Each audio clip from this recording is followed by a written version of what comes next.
What we saw at the fourth quarter 23 and going into the first quarter of 24, we saw more activity, more interest from the investors really stepping up on our platform, bidding and buying assets, because the messaging that came up from the Fed is we're done raising rates. What we've now seen coming out of Q2 is still seeing similar activity. We are seeing buyers be more reserved, because what we think, or what I think, that the investors are waiting for is a message from the Fed. More than a message, we're reducing rates. Even if it's 25 basis points, the act of reducing the rates will set the tone going forward, and give more confidence to the underwriting for the investors that there is value in their underwriting, because rates will go down.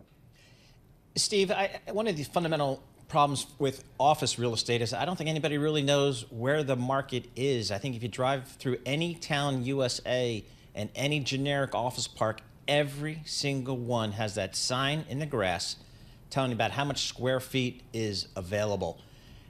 With occupancy levels where they are, what is the value of commercial real estate? Are you seeing activity there? So you're specifically asking about the office? Yeah, office. Yeah. So you're right.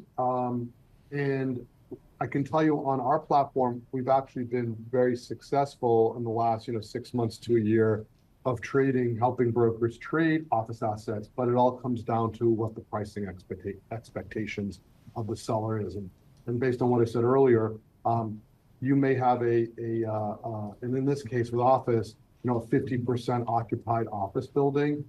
It doesn't matter really how nice it is or how nice the common areas are and the various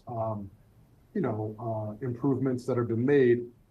If you have a 50% office building, 50% occupied, you're kind of in trouble, because what I think landlords and owners are searching for is how to get people back into the office space and how to lure companies back in. And I just think beyond the real estate, I think businesses and companies are struggling still with how do we get our employees back in. So if you have a suburban office building that's half vacant, and it's an older building, maybe a class B or C, you got to really get real with the value. And if you get real with the value, and you might have to take a hit, somebody will buy it.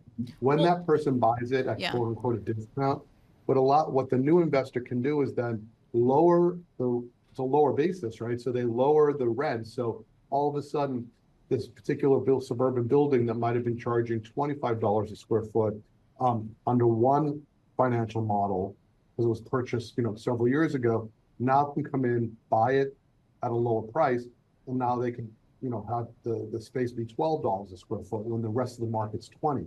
And that's how they'll attract tenants. I do think there's been a lot of discussion about urban downtowns and how they're really in trouble. But also the flip side of that is that the class A, so the best quality office buildings, are attracting tenants. I do think that they're giving a lot of incentives, and there's a lot of negotiation going on as far as pricing the leases. Stephen, we just have about a minute left, but I was wondering, what about mixed use stuff? So you have an office building that's only 50% occupied. How do you get other people in there to do other stuff? Like someone was talking to me about a hotel that just encompasses 4 floors of a previous office building.